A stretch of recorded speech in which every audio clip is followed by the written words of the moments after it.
Binigyan ko siya ng second chance. Actually, ikakasal na kami ngayong year. Nasettle na rin namin ng simbahan, reception, fully paid ng lahat. Dahil akala ko okay kami, na akala ko nagbago siya.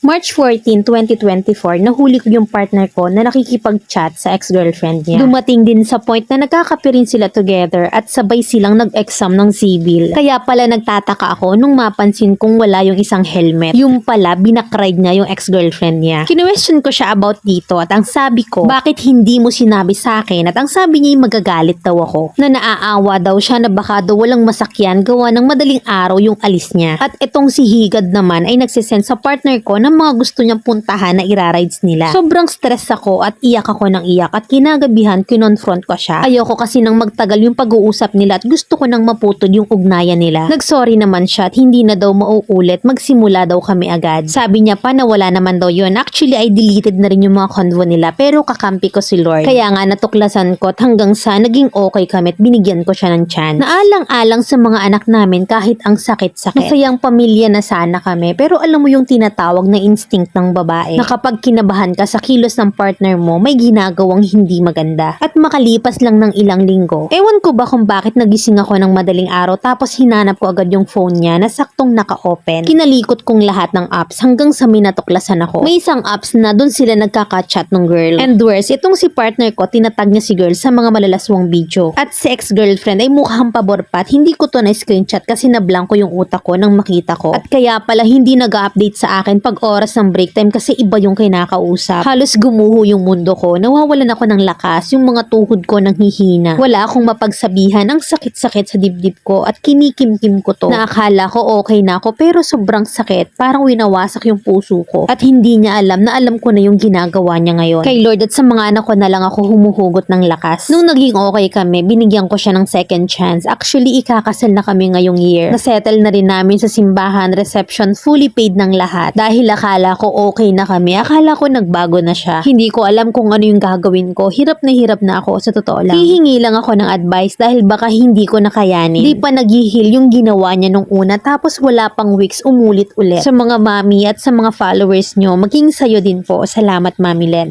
Letter sender, Cheryl.